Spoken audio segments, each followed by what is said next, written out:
Today is Monday, April 29th, 2013, and you are in the NBA Huddle with me, Bram, and with me as always, my boy and producer, Scott. Scott here. And our resident coach and sports psychologist, Mr. Graham Bichard. Yes, sir. How you guys doing, gentlemen? Doing great. Good. Hard to be doing better, baby. Things are looking up in Warrior World, and as you know, we have big things to talk about. In a Warriors update, we're going to go through the past two franchise-building, ass-smashing wins we put up on the Denver Nuggets over the last week and really focus on the unbelievable Oracle crowd, the remarkably impressive play of multiple Warriors, including Andrew, go ahead and punch me in the face, Bogut, and rising superstar Stephen Curry, and the quick collapse of all Denver Nuggets not named Ty Lawson. In a quick but thorough return to the look around the league, we're going to celebrate Jason Collins' courageous decision to become the first openly gay athlete in American team sports. And finally, in a return to WTH, we're going to try to find out what the hell is the best live sporting event we have ever attended. But first, gentlemen, a little bit of housekeeping. Now, more housekeeping than usual here, and in fact, there's going to be an even more honest approach. We have been really disingenuous with the audience, and I apologize. Last week, you did in fact get one episode, but we sat down and recorded this thing 3 times. On Monday, Scott and I sat down, recorded an episode that was so fucking terrible. I mean, if we had recorded two cats fighting in a bag, it would have sounded better and had better basketball analysis. Well, can we call a spade, though? Because I thought I did a real good job during that episode, and actually this all came down to your poor performance, and you're fretting about your poor performance to the point where we couldn't air the episode. It was that bad. You know what's strange is that I thought a lot about it. Now, I agree and disagree with different portions of your take there. In the first part, I was awful. I mean, goddamn, Scott, I was so bad, and thank God we were able to keep it off the air. But 2, newsflash, so were you, buddy, and as was our third guest. Now, we can't take shots at him because he's not here necessarily to defend himself, but that was one shitburger episode. But that wasn't our only fuck-up. Now, if I am going to take full credit for that first fuck-up, and you know what? I will. Good, fair is fair. You know, let's call a spade a spade. Wednesday, we come in, and I'm all fired up. We want to have the best possible episode we can. Graham can attest. Graham, Wednesday, did we kill it on Wednesday? Fucking great show. So excited, nice and it was fired awesome. up. I mean, afterwards, we wanted to drop the mic. We're getting ready to celebrate, and Scott strangely announces something. Do you remember what happened? Scott has the wherewithal to check whether or not this recorded properly. When? You have no wherewithal because you didn't check if it was recording properly. I forget when you checked, because my only memory is after we had one of the best goddamn episodes I've ever had, you said, let's check it out, and all I heard was some purple tape scratching, and we had to bang at least 30 minutes of an amazing episode. True or false?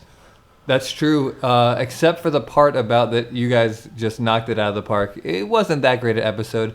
And let me remind you, I wouldn't take too many shots at me today, because if you want me to release that recording from Monday, I still have it in the pocket. It hasn't been deleted. I believe that your equipment actually worked on that Monday one, I probably didn't have to say shit. I'm sure you fucked the dog on that one too. I will speak only for myself. Going back and re-recording that second half is one of the most difficult things I have ever done. Graham, were you able to put it behind you, or did it linger? I was actually able to do it pretty good. I kind of expected Scott to blow it like that, but one of the good things is Scott came back this week, and we actually have 3 microphones. We finally all have a microphone. Yeah. He's over. So we're stepping up a little bit. So right. Scott, great job on that. You blew it, but then you came back big time next week. Yeah, well, you definitely blew it. We'll see whether or not you came back. Good players move on from their mistakes. I go to the next play immediately. Attaboy, coach. And over-bombastic fans never get over mistakes, but hopefully that won't be the case here. One last quick piece of housekeeping. Went out of my way. Was so fucking proud of myself with the whole Gila Monster thing on Wilson Chandler. Well, it turns out I was big stupid wrong on that.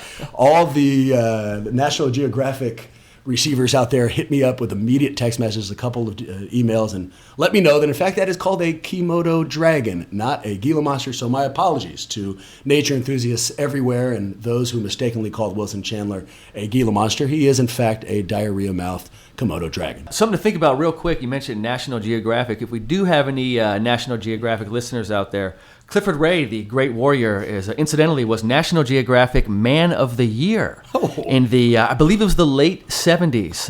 Yes. Incredible story he told me about that. So not only is he the world champion, National Geographic Man of the Year, Clifford Ray. And do you know why? I don't know why. I can tell you why. He saved a dolphin. There was a dolphin who had something stuck in its throat. Clifford Ray had an extremely long wingspan, and they needed somebody who was able to reach down the Dolphins' throat into its stomach, and Clifford Ray was the guy. You know, this just in, we so rarely get to break breaking news here in the Huddle. Turns out the 2013 most random fucking story does go to Graham and Scott. So congratulations, gentlemen. Not easy to accomplish that much this early in an episode. Now, let's move on, only because we're talking playoffs, baby. No time for Dolphin saving stories or how Scott fucked us again stories. It's time to move on and focus on the Golden State Warriors.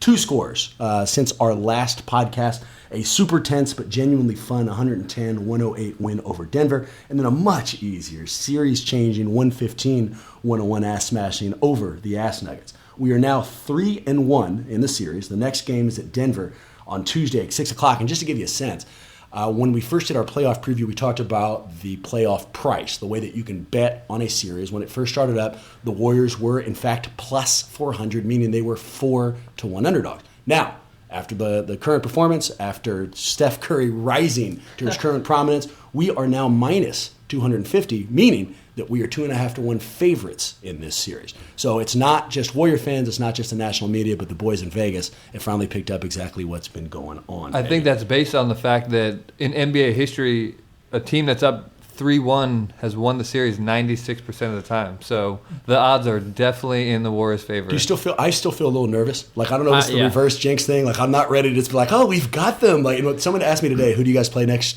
series? And I told them to shut up their stupid jinxing mouth because I didn't want to go in the wrong direction. Am I being pessimistic? No, there's nothing. You can't jinx what's happening right now. I mean, I think the Warriors, I feel confident they'll do it in the next game.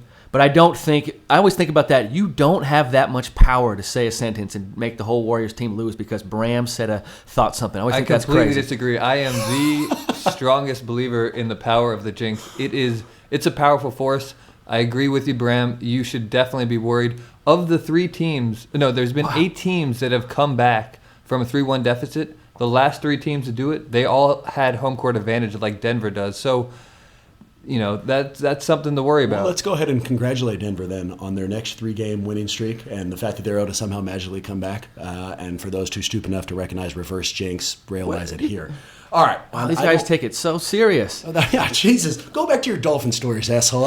This is playoff talk. That was a great story. It was really great. It was award-winning. All right. Instead of going through each game, what I'd like to do is kind of mimic what we did last time. Let's take it either by player or by moment, things that struck you. I'd like to start with this unbelievable Oracle crowd. Now, I had the opportunity. I went on Friday night. I didn't go on Sunday, but we did go on Friday night. I'm a cheap guy. I don't like spending money on clothes or food or anything like that, but what I have always consistently spent money on is live sporting events. For whatever reason, that makes sense to me. By virtue of that, I have gone to sporting events for 35 fucking years, man. I've gone in as many places as I could possibly do. I've gone to soccer games in Europe. I've gone to basketball games out here, football, you name it. I have never been to an event like Friday night's game at Oracle. The combination of passion and tension and legitimate pent-up frustration from our lack of success over the few years, it wasn't like... I was there when the Warriors secured their playoff berth and the cheers that came then. Now, that was relaxed and happy and easy. This felt like they were playing basketball in the middle of a Red Bull drinking contest. Like everyone was standing alert and pent up and they had no idea what to do with all of this goddamn energy that had been flowing through them. And once the ball tipped, once they had a place to put all of that energy, I've just never seen anything like it. I can't imagine playing in front of it because just standing amongst it was an incredible experience. Were you standing the entire time during the game? You know what? So no. Fourth quarter, we were standing the entire time. First quarter, it started off a little bit light. People didn't really know how to handle it. In fact, I've heard that new players have to get used to the playoffs. You kind of got to get used to the bright lights. Turns out that's true for fans too, me specifically. I blew my fucking voice out during the warm-ups. That is not a joke. Corey Brewer came out and I screamed some weird combination of skinny and I hate your beard and then felt my voice kind of slowly go down. The only reason I was able to save it, and this is a true story, I screamed so goddamn hard that all the blood rushed to my face and I felt like I was going to pass out, so I had to sit down for 3 or 4 minutes, which let me refocus my ultimate vocal cords. Now, do you think that this stuff helps? Is it impossible to not be in the middle of that type of chaos and just soak in that energy and do better? Or do you think these guys are such professionals that it doesn't really affect their game? No, it definitely affects their game. I mean, we're talking about pressure. You said it was palpable. You could feel it right? You can't necessarily see it, but you can feel that energy. And some players thrive under that energy, and some players kind of resist it and don't do so well under that energy. Yeah. So, I mean, Michael Jordan is legendary for being able to perform under that. And now we're seeing Steph Curry kind of taking the stage and thriving under that. Almost you get to that point where people say it looks like he's unconscious. And some of the shots that Steph was taking last night, it was like, just get it out of my hand. I already know it's going to get into that hoop. And it's crazy, and he feeds off the energy. And there's a reason why they call it home court advantage. It's an advantage to have all those people behind you, willing you on and screaming for you. And at you get this positive reinforcement where you hit a shot, you're getting loud applause, and those times you need to dig down deep and the crowd gets fired up. You can find that extra bit of energy when you have that. That makes sense. Yeah. You know who else it definitely affects is the refs. At the end of Game 3, For sure. Ty Lawson has the rock. They're down 110-108. He gets bumped, and the ball goes off what looked to be his hand, and the refs go to the replay to get a sense of whose ball it is.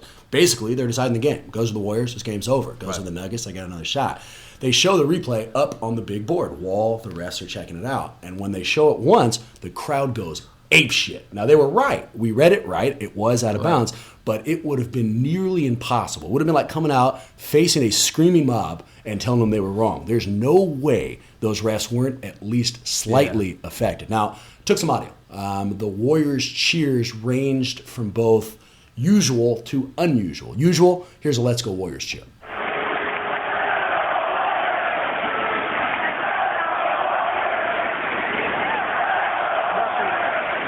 And it also included a brand new one, or at least for me, I've been arguing with people on this, that being the Warriors cheer. Now, first, let's hear it.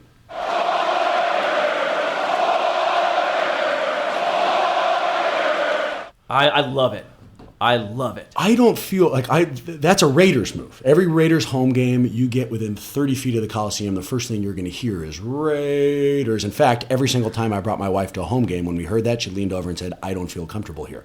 So, I mean, I've heard it before, but I don't feel like I've ever heard it in the Warriors context. Is this new? Am I wrong? I think it felt new to me, and it felt like Scott, like you were saying, like a real home court advantage. Like, it was haunting. That was like a haunting, like, we are fucking kicking your ass. We're all over you, and this is what it feels and sounds like around here.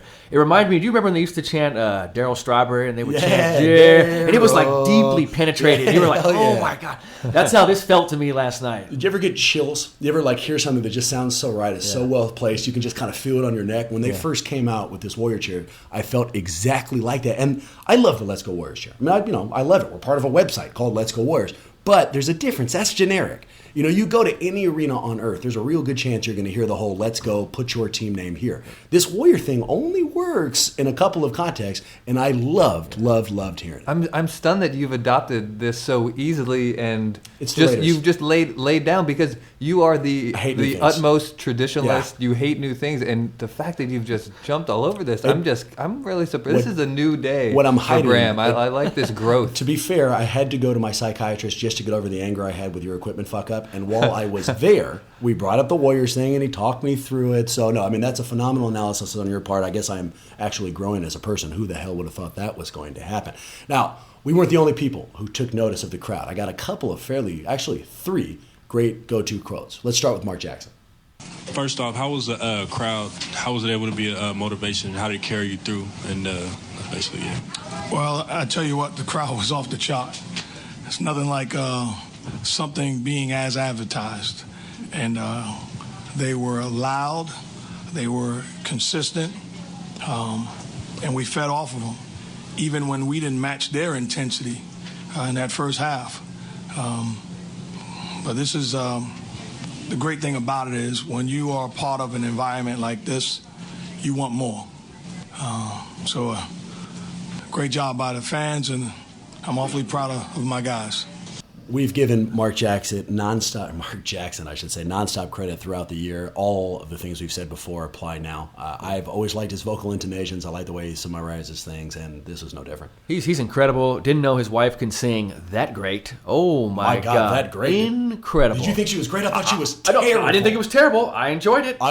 In fact, you just said it was great. I thought she was terrible. That's not terrible to me. Oh, that's my not God. what terrible sounds like. My wife came in and asked, "Are they in fact sacrificing sacrificing a yak before the game? Okay, she Whoa. didn't ask that, but she should have asked it because I had no idea what was going on. Look, beautiful woman. I'm sure she's great, generally speaking. I just wasn't moved by that in particular song. I'm still trying to figure out your use of the word yak. That for that to be the animal that came to her mind is. What was harder, when I used the word yak there, or when I used to use the word shot as opposed to chance? Or I'm still caught up also on Gila Monster. Like you're just throwing out too many animals. Too many animals. Just focus on your equipment. It got me fired up. I'm standing there watching her sing. No, it got me fired up. Yeah. Not the yak thing. Her singing did it for me. I was like, this is great. It got me fired up too. Made me feel like yak killing. Here's the other quote we had. This one's actually a little bit more illuminating. This one being from Andrew Bogut. Explain how it felt out there. I mean, it was extremely loud. What was going through your teammates' mind? It's an unbelievable atmosphere. These fans, I've never experienced anything like this, at least in the States. College is very similar to this atmosphere for a pro game. It was just phenomenal. We have great fans. It's unbelievable. They've been waiting for this for a number of years, and they deserve it. Did you guys hear yourself talking in the No. I mean, I'm trying to call screens out there, and we'll probably tell our fans when we're on defense, just keep it down a little bit so we can call our screens out when we're on offense. Yell as much as you want because a couple of guys got nailed by some screens because it's just so loud in there. And it's a great atmosphere. Two immediate things pop out from that quote. Well, three. One, I will never get over his accent. That thing is awesome. I just makes me like him so much more immediately. Two, the idea that this was really loud, at least for the States. What the hell is this guy doing abroad? What's going on in Australia? Wow. What's happening where you're from? And also, no one's going to be quiet on defense. He's too smart for his own good. Like, that's never going to happen. It's going to be out of control on defense. He's going to have to learn to communicate other ways. It's not going to happen. And that was the third one. I've never heard that before. In fact, football watching has taught me to be really loud on the defensive end, and then you try to be quiet on the offensive end. I never really thought about the need to communicate more on the defensive end because the offensive end is scripted. Sure. I mean, it's an interesting look into the mind of a player, and that this guy isn't just in love with his crowd. He's giving us credit. That's amazing. But how about you guys shut the fuck up on defense so I can still call out my I think that's what you notice is he's got an ornery personality.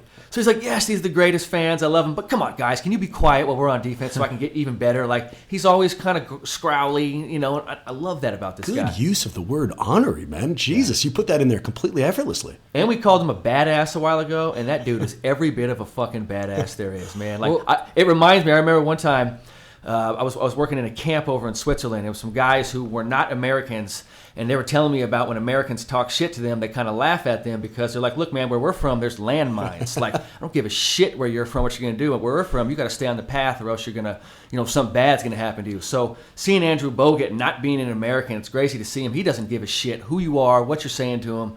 This guy is just a man just out there. Just there to be a fucking savage. Just ornery.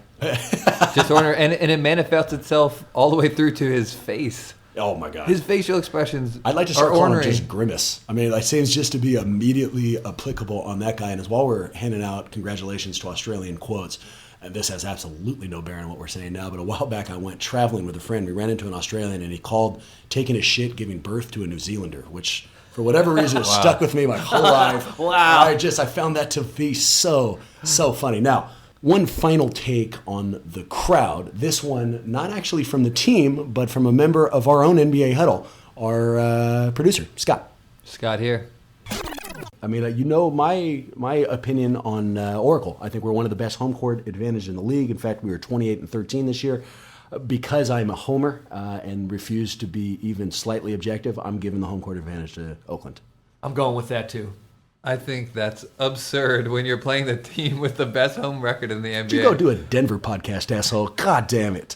I just face reality, guys. At some point, I got to give a reality check here, okay? I appreciate that you guys want your team to have every advantage, but be realistic here. You got the altitude, and you got a great home record, and they've got really good fans as well.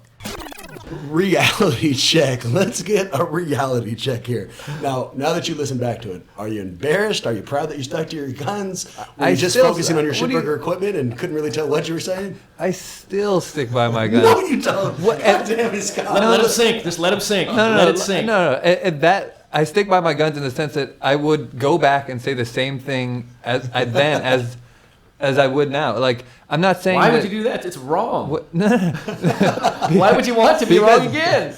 At that point in time, you were looking at a Nuggets team that had lost 3 games at home. What were the Warriors' record at home headed into playoffs? 28-13. Okay, that's Wherever much you're going, worse. didn't That work. is Your logic much worse. didn't work. What you don't know is that in math class, Scott took a test, got an answer wrong. She showed him how Oh, to do statistics, it right. yes. Then they gave him the math test again, and he did the exact same answer. Like, Yeah. I was right the first time. Go fuck yourself. You guys have won 3 playoff games. Just feel like you've just taken over the world. You can say whatever you want, do whatever you want. Do we have time to play that again? The quote? Your own player, Andrew Bogut, just criticized How the loud very we were. fans that you're now praising. He just why don't you criticized guys how Why don't loud you we guys were. get smart enough and realize don't cheer on defense? So, Scott, your take after watching these 2 amazing playoff performances and after me giving you a good-natured ribbing is Oracle is too loud, Bogut is right, Denver has a better home court advantage. Well, let me go. It brings up an interesting point, and one that I've been getting more and more depressed about as this podcast goes on. I've got to come clean and admit that I did not even watch Game 3. Now, this was not. That's okay with me. You know that. I genuinely feel like I have missed a party, and I'm getting all these great stories about it because I had to go to a wedding in Arkansas Which right this there, weekend. I mean, Jesus, shady. Marylton, Arkansas, and I show up and we're staying in the middle of a state park in cabins. So off the bat, I'm like, I'm just not gonna have a chance to watch this game, What's right? the theme of this fucking wedding? Deliverance? Well, I show up to the cabin, and there's actually a TV in it, and I think, oh my gosh, I am saved. I'm gonna be able to watch the game. I go to the rehearsal dinner. Did you check the channel? You didn't turn it on to see if the channel No, immediately worked? that was my fatal flaw. Because I go to the rehearsal dinner, I come back, I turn it on. They've got TNT, they got TBS, they got CNN. No ESPN, no ESPN. Just devastating. What are you gonna do? So you went home, opened up your book, and said, "Fuck the Warrior crowd. I didn't want to watch them anyways. It's not worth this at all." That's exactly what I did. Well, my condolences, and I can immediately understand any kind Really, of frustration. really frustrating. Yeah, I'm sorry. I'm sorry we had to play that whole The quote. tease too. with the TV was just too. That was just. No, that's fucked up. That's a giant fucked up move. All right. Well, the other guy who deserves our attention, in addition to the 19,596 screaming fans at Oracle, is Stephen Curry. Now, I'm running out of things to say about this guy. We've dropped every adjective there is. We've already announced his coming as a superstar. So the only thing I'd like to point out really at this instance is his historic and basically legendary third quarter performance in Game 4. Wow. That was the stuff of Sleepy Floyd. That was the stuff of Michael Jordan. That's not the type of thing we're going to see maybe ever again. And what made it even more impressive and what kind of dovetails into his entire career is the idea that he was dealing with an injury as that happened. Right. At the end of the second quarter, they took him out. There was a chance they wasn't going to bring him back in. The TV was focused on him. End of the bench, head down. He was doing that depressed dance with the towel over your dome, knowing that he's not going to go back in. Next thing I know, he's putting up the most impressive goddamn performance I have ever seen. Introductions are in order. Steph Curry, meet superstardom, meet Steph Curry. I mean, he is balling out of control on the biggest stage in the world right now. And I get the feeling like it's kind of just starting. Like this is just the tip of the iceberg. Now, I have one thing about when you compare something like this to Michael Jordan. To me, the thing that made Michael Jordan so great was his consistency. And Michael was one of those ones where you bought a ticket and you show up, you expected him to do it, and his greatness was he would go ahead and do it. No, that's fair. So the other day when they were saying Nate Robinson, I think he dropped 24 in the fourth quarter. This 23. is like 23. This is like Jordan. I said, this is just like a fluke day. Jordan would be like if you expected him to score 24 in the fourth and he did it. That's Jordan. So Steph's getting to where we're about to start expecting this. Where, you know what I mean? I would like to start a swear jar of sorts on the NBA Huddle, which is the number of times that we can bring up Jordan every podcast. Graham would be paying a lot of money into the swear jar. He loves talking about Jordan. Gladly would I I'll give keep you paying the $100 money. right now. I'll just Glad. put it right Think about NBA podcast. Yes, we're going to talk about Michael Jordan. That's your exactly only- right, Scott. Coach, who would you Can I like to ask- talk about, Scott? Can I ask you an honest question? Yeah. Is it because you're a Detroit fan that you kind of built up some resentment for Jordan so you don't really recognize him as that great of a player? I mean, you've got some pent-up emotion when it comes to that. Absolutely, that's Yeah. why. I mean, the Pistons and the Bulls had just knockdown series, a huge rivalry, and I just think Jordan is So overrated. it's a personal thing. Overrated. I'll talk My about God. Isaiah Thomas. We'll make you feel better. It's Good, okay. good. We Yeah, can talk about Isaiah, Joe Dumars. I know that you have the basketball and how knowledge Jordan to make whipped their ass and learned to really win through them. That was the part that was epic. Are you sad that you said that sounds good that early in Graham's comment? Do you wish you'd waited out to the end? I wish I did. Yeah. Anyway, back to Steph Curry. He's not there yet, but his greatness is right there. At some point, you'll recognize Jordan's greatness. I can understand the frustration that comes with it. I am also with you. We can't expect Steph to put this up quite yet. We have said, though, that generally speaking, brand new stars are introduced to the nation via amazing playoff performances, and we could be seeing that exact thing right now before we get too far away from it. Here's Stephen Curry not only talking about his amazing third quarter, but how he dealt with the ankle injury that seemingly plagued him before he put that up. You told me at halftime the ankle was just not right, end quote. What got into you in the third quarter? I guess, the time to get warm. The first half was kind of dragging it, just trying to find a little rhythm. Second half, felt a little better. Was able to just attack and be aggressive. First time in your career you took a shot to kind of deal with the pain. Did you remotely even imagine a 31-point night was in the offing tonight? No, but, guys put me in position to make plays. Thankfully, I was able to knock a lot of shots down in the third quarter to get going. But as a team, we played aggressive all night, finished the job, and got to go try to do it in Denver. How great is hearing that celebration music in the back? You just know you won, so it's so great during that interview. You're like, this is perfect. Doesn't matter what he's saying. Everything's great. I revisited the entire feeling I had after that game with that celebration music. Let me Little confetti coming down. That's exactly what I was going to say. Two more things I wanted to add to the Warriors experience, at least from Friday night. One, there's been some advancements in confetti distribution. Like, next time you see a Warrior win somehow at home, the amount of confetti that is floating around that place is really impressive. So whoever it was at the Collie that figured that out, good for you, buddy. Secondly, the other thing they did to really kind of change the feel, everybody on Friday night, from the people who took your parking ticket to the guy who poured your beer, first thing they said to you was, welcome to the playoffs. Now, when I first heard it, I was like, that's kind of corny. By the 8th time, I was smiling like it was the most important thing I'd ever heard in my life. I was like, hey, thank you. Welcome to the playoffs to you too, guy. It was amazing, amazing touch. Do you think, just kind of going forward here, in 4 or 5 years, Warriors are in the playoffs every year, is it going to be the same? Will we be able to talk to Laker fan again and be like, we are still on that same edge? Or do you feel like now we're just riding that kind of like it's new, so it's exciting, but 4 or 5 years from now, we're going to expect to win championships, so let's become blasé. And do we want that? I think there's going to be, as is most often the case, the truth is somewhere in the middle of those two. Yeah. I think that this fan base is passionate and is knowledgeable and is invested enough where we're never going to look beyond the first round. But at some point, are we going to continue to celebrate a C+ like it's the most important thing on earth? Of course not. Yeah. This is a byproduct of getting an F and an F and an F and an F and an F and season after season after season. And then now we got our C+, made it in the playoffs, and we're celebrating like no one's ever fucking seen. Yeah. So, can we keep this kind of enthusiasm? Probably not. It'll mature and it'll change. But at the right moments and the right times, the crowd's going to be there. I think you're not going to get 2 home games in a row where they give you T-shirts. They'll only give you at one game. Yeah.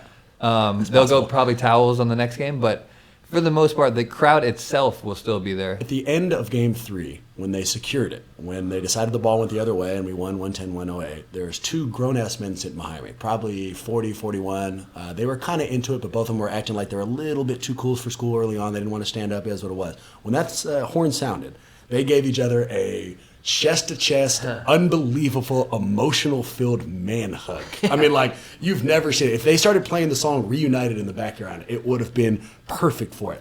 That kind of passion is in this fan base. That's not going anywhere. It might bleed into the next round, but I think we're going to see that all the time. Yep. Speaking of passion, I'd love your guys' opinion on Andrew Bogut.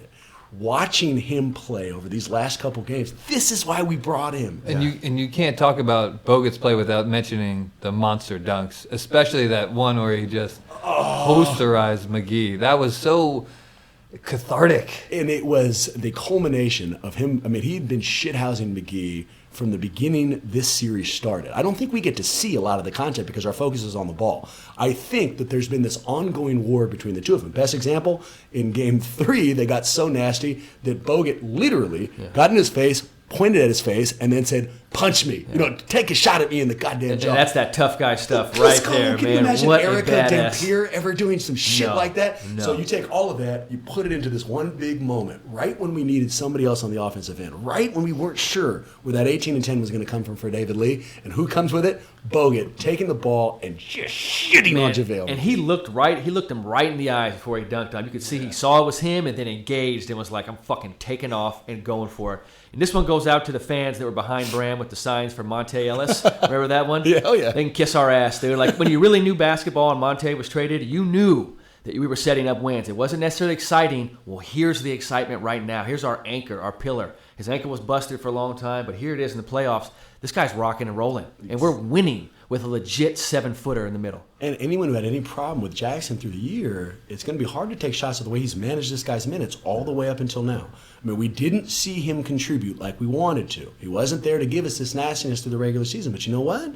Playing him 20 minutes, saving him, letting him slowly get his wind up for the times we needed him most is helping. He's made this huge difference, man. He's what we thought. He's what they wanted. Probably even more. I mean, I wasn't expecting this at him at his best. I mean, he is dominating and controlling the middle of the paint. He is who we thought he was. I mean, that's how you beat me to it. We should have got that quote. And exactly I mean, right. he's such a smart basketball player, too.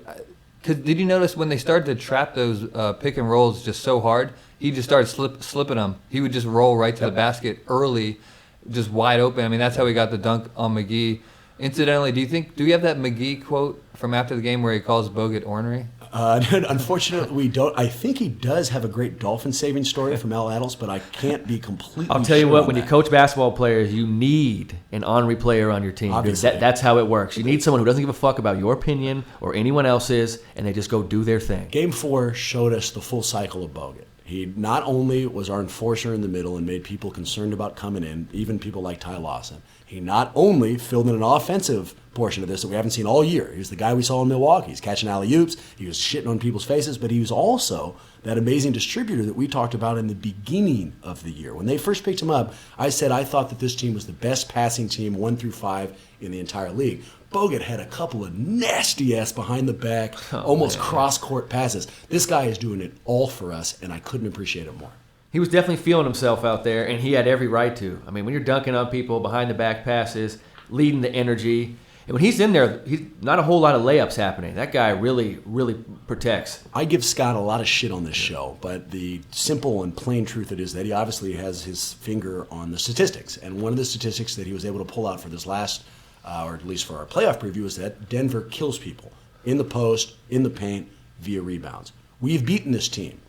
All 4 games, we've beaten them on the rebounding edge. All 4 games, we've beaten them in the paint. You know why? Fucking Bogut. I think they're rebounding by committee, too. I think they've all rededicated themselves to rebounding after Lee goes out. So please, I'm just gave you a compliment, and your first take is to shit house my take. I take back that whole statistic thing. Fuck you, Scott. No, he's doing a great job producing. God knows if anyone will ever actually hear this, so hopefully at least some of it is resonating in. Last 2 people for me, and I'll kind of lump them together because I know we're running a little bit long. Jarrett Jack, Draymond Green. Let me take them in turn. Jarrett Jack really completely revitalized his game after Game 3. Game 3, he was sloppy with the ball. He had 7 turnovers. In fact, he had that, what seemed to be worst play of the game, 5-second violation at the end of Game 3 that almost cost us everything. Next game, he realizes that, comes out, has 1 turnover, puts up 21 points, 8 assists on 8 of 9 shooting, and does everything that we need of him. This guy has been every bit of the 6th Man of the Year candidate we thought he would be. Incidentally, he came in 3rd in the voting on that. J.R. Smith, just like you called, Scott ultimately won it.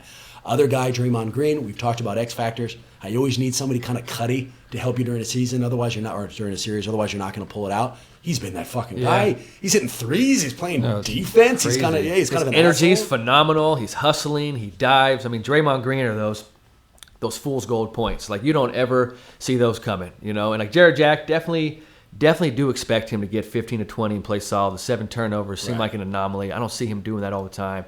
He's strong with the ball, but Draymond Green's hitting threes. Like, what is going on? He shot 20% for the year, and he's 4 of 8 in this series. That's what really worries me about these next 3 games. Is I know the Warriors are a great shooting team, but this is insane. I mean, they have just been shooting the lights out. I gotta imagine the they regress to the mean at some point. I mean, Draymond Green can't keep doing this. Jared Jack can't keep going 8 for 9. Is this the new mean, though? Is that what we're seeing? Like, did they? Because in the playoffs, like Bram was saying, that's when you like, this is where we are. Is this their new mean? Because they've done it. Like, how many games do we need to shoot like this in order for it to become somewhat expected? And I will say, before we get too far on Draymond Green, he's taken over the Steven Jackson, no, yes, three-pointers. Like, oh my God, what are you doing? Oh, you're the best. So, I guess we'll see. I'm not going to jump down the rabbit hole of can we keep this up. I will just congratulate us for the performances we had been able to put up so far. Now, Nuggets, we can kind of lump these guys together. First, let's give credit where it's due. Ty Lawson. I've known this guy in a fantasy context. I checked him out before the draft. I've seen him kind of play. I don't think I've ever seen him this many games in a row. Fuck, he's good. Speed changes everything, and you can see that when you're the quickest guy on the court. He controls a lot. It's not like we're really stopping that guy. I mean, he's getting buckets left and right. I have a friend who went to UNC and was just harping on me nonstop before the draft, Ty Lawson's draft year, that he was going to be an all-star. And I said, no way. No way. And while he's not an all-star yet, I have to think that that's coming. The surprise players are always a bonus for me. Generally speaking, in the NBA, I can bring my wife, who knows the NBA because she's been going for a few years, but she's tangential. I can't give her a bunch of names and she can pull them out. But even with her limited knowledge set, she can pull out the superstars. She knows that LeBron's going to be hella good when she watches him in warm-ups. Ty Lawson is that surprise guy. Like if you don't know a whole lot about him, you don't look at him and think, man, that dude's amazing. And then the second he touches the ball and he is 18 times faster than anybody else, it's impressive. Now, I can only say this because we've been beating his ass. Otherwise, I would be coming up with some other shithousing, maybe that his headband is too thick or something. Yeah. But he's been amazing. Now, he's the exception. Let's talk about the rule. Everybody else has fallen apart. Fareed, turns out that the only impact he's been able to make so far is kicking a hole in the wall in the Coliseum. I don't know if you guys have seen that. I saw that picture. They actually have a picture of it. There you go. So good for you, Fareed. At least you made some kind of impact here in the Golden State. Fournier realized, in fact, that he was Evan fucking Fournier. JaVale had his heart and soul surgically removed via Bogut dunk. And Andre Miller has returned back to being Andre Miller. In fact, here is Andre Miller revealing the truth behind the Nuggets collapse. I'm going to tell you all the truth tonight. Okay? You got to promise not to tell nobody. Can I trust you? You some lying motherfuckers. All right, now all my friends know this to be true because everybody knows me. Like usually before I go to bed, I have milk and cookies. And one night I had some low-fat milk and some pasteurized, and I mixed them together, and I dipped my cookie in, and the shit blew up. God damn it, I'm sorry, you guys. That's Richard Pryor again. I swear to God, he confuses me so much. I mean, they look and they sound so much the same. How am I expected not to make that mistake? It's totally fine, Bram. I thought the whole time it was him, so I was just now learning it wasn't. Fair mistake. Last question. I know we're running long. My apologies. At the end of Game 3, and I know I also keep going back to that game, it's because the one I was fucking at. End of Game 3, Warriors are up 4. Denver has the ball. They give it to Wilson Chandler. I'm screaming, foul, foul, foul, foul, foul. They don't. He hits a 3. Now, I'm lucky. I got 2 coaches in my room with me. How much time was left? I think it was about 15 seconds. They could have, my immediate thought in all of those plays is you foul, force them to get the free throws, get the ball back. You've got control of the game. You guys, what do you do? Well, here's the thing. I don't think it's that easy. You foul, they shoot free throws, and here comes a rebound. Anything goes on a rebound. The ball bounces anyway, and he's going to try to miss it on purpose. So there's no logic on that play. So I say make him hit a contested 3. Don't get too close where you foul him, but make him hit a tough 3. If he hits it, he hits it. Yeah, I had a game at Rutgers one time where I was in that same situation. I just told my guys, you play steady defense. You run guys off the three-point line. You contest everything. You run guys off the line. You switch screens. It just drives me crazy giving up control. I just feel like, what you're saying, Graham. Yeah, how do you feel control shooting free throws, though? There's no control. Right, because that's what I'm never thinking. I don't go to that next step. I'm presupposing that we're going to grab that ball on the boards. And for the series, we'd have a good reason to necessarily think that. But you're right. It's not just a one-step thing. It's not like you foul them, they automatically get 2 points, and then the ball comes back to us, which is an additional thought. It's something we definitely have to factor in. I have never coached anybody anywhere. So factor that in. But the next time I'm not coaching anybody anywhere, I'm going to tell them to foul on that final play. Look around the league. Now, we haven't done this in the playoffs, but we had something that happened in the world of sports which justifies at least a quick take from us, that being Jason Collins coming out as the first openly gay player here in American team sports. He doesn't care about our opinions. He certainly doesn't need to hear it from me, but congratulations. Yeah, congratulations big time. I think it takes an incredible amount of strength to do that. And courage and incredible. Heart and progressive thought and everything that goes along with it. I don't think, at least as far as my quick guess, I don't think this is going to make a big impact on the world of sports. But I do think that our nation continues to be ignorant enough to make this a big impact on Jason Collins' life. I hope I'm really, really wrong about that. I hope that he doesn't have to hear from teammates or crowd members or anybody else who has ugly thoughts.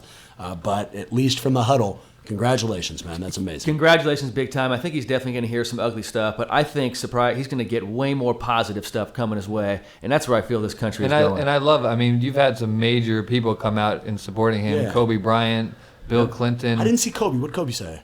It was just a great general tweet, support? just a real positive, That's supportive. fantastic. That's big time when the best player in the league. Great supports place him. we're getting into. Big man. time, man. Society This is is awesome. kind of coming around. That is here in the San Francisco Bay Area. This type of progressive thought is usual. It's not the exception. It's the rule. But to see this spreading, to understand that this kind of all-accepting love should be the norm, is an amazing thing to watch, and hopefully we'll keep seeing it.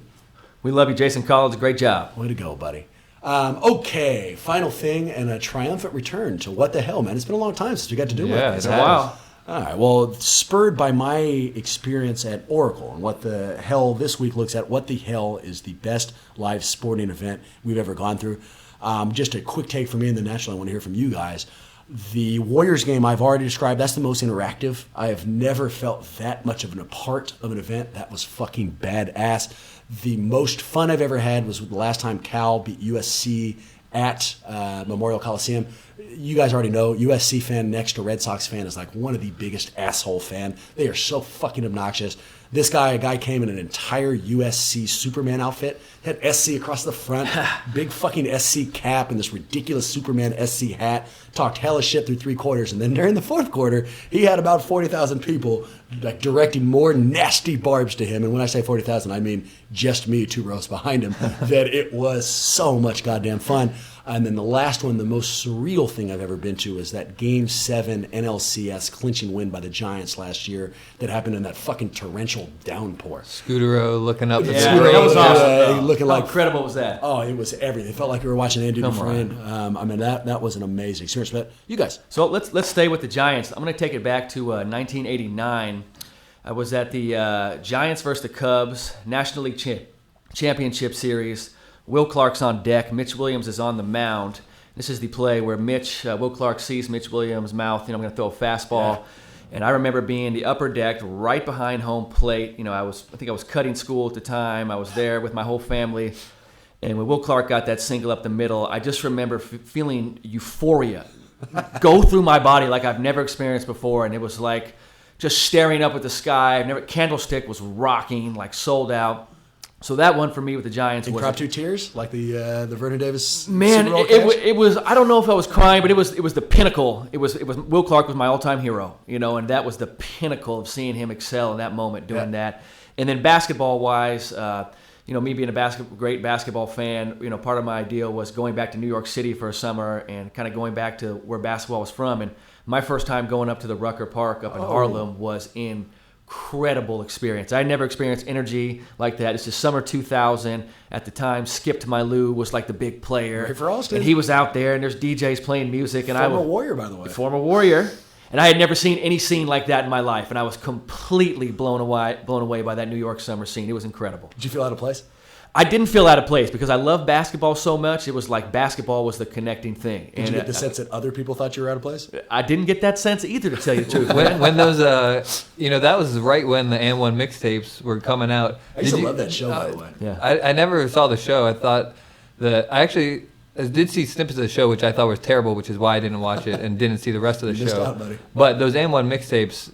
Oh boy! Did you look for yourself in the background in any of those clips? No, I didn't. I didn't look for myself. But one of the things I remember thinking before I went to New York was those rims are low. That shit is staged.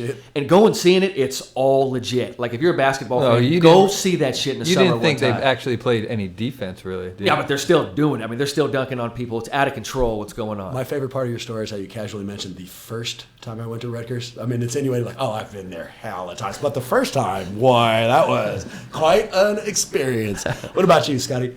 For me, so in undergrad at Stanford, I played for the women's basketball team. Had a practice team of guys. We'd do get the scouting report and we'd scrimmage against them. And so I played on this practice team and was lucky enough to travel with the team to the NCAA tournament. We went to Oklahoma. It's a Sweet 16 game, playing to get into the Elite 8 against Vanderbilt. I'm on the bench, and we're behind by 1, and this girl hits a 3-pointer with 0.3 seconds left. Just ape shit. Absolutely goes. We go nuts. I mean, they throw it inbound real quick. Buzzer goes off. We just storm the court, and I'm just screaming, "March Madness! March Not Madness, even the team name? March Madness!" That's awesome. Wait, Scott, what was it like? I mean, Stanford is one of the legendary female basketball programs. Going up against those ladies every day, did it kind of change your perspective on what you thought of female ballers, or what was that like? Yeah, no, it absolutely did, and they are incredibly skilled to a point. If you give them an open shot, they will make it. They set better screens than anyone I'd ever played against, and it comes down to just a difference of athleticism. Right. Quick follow-up story before we get out of here. As I'm sure a lot of you know, Scott and I work together, and we share some common bosses. And when Scott first started up, because I've been here for a little bit longer, Scott and his common boss at the time and I ran into somebody who Scott would very much like to impress, as would I. And the subject of basketball came up, so we both light up. It's a subject we're going to really get to talk about. And our boss looks over at this guy both of us are trying to impress and goes, Scott used to play for the women's Stanford basketball team. And the awkward pause that followed that is one of my favorite things that has ever happened. Like, we all had to stop and think, like, oh, wow, what is that? Everyone did, including that guy. He had this. What's your name? Did you say your name was Rachel? What? He had this look on his face like, oh, how am I going to go forward? That's kind of an awkward intro. It's amazing. It was an amazing insanely movie. Awkward intro. How'd you handle it? You're usually pretty smooth with that kind of stuff. You shrugged it off. A deer in headlights. Though. After 50 seconds, you threw out the practice squad, and then we kind of let that settle in. But up until then, it was an amazing, amazing moment. All right, huge fun. This is such a phenomenal time. Anyways, being able to do it during the playoffs is even better. Thank you so much for joining us, you guys. Hopefully, we'll get to see you next week as well. A quit shit-talking outro, once again trying to instill the attitude I think is appropriate, not only for the teams, not only for the coaches, but for the fans. This one from Bo Jackson. If my mother put on a helmet and shoulder pads and a uniform that wasn't the same as the one I was wearing, I'd truck her ass, and I love my mother. Great fun. Like I said, you guys get a shot. Please check us out on Twitter. That's NBA Huddle, Gmail, NBAHuddle@gmail.com. We also have our brand new website, letsgowarriors.com. If you want to check out the old one, NBAHuddle.com. And finally, check us out on iTunes. We need some reviews if you can do it. Thanks a lot. Go Warriors. We'll see you next week. I've been supporting the Warriors for a long time, so excuse me if I'm loud, but it is our time. Yeah, you know what it is. Golden State Warriors, yeah, we do it big. Say we gon' lose, but it's a new year, homie, and we refuse. Every time I'm in Oakland, I do it big. Blue and yellow, blue and yellow, blue and yellow, blue and yellow. Everywhere across the bay when it's basketballs. Blue and yellow, blue and yellow, blue and yellow, blue and yellow.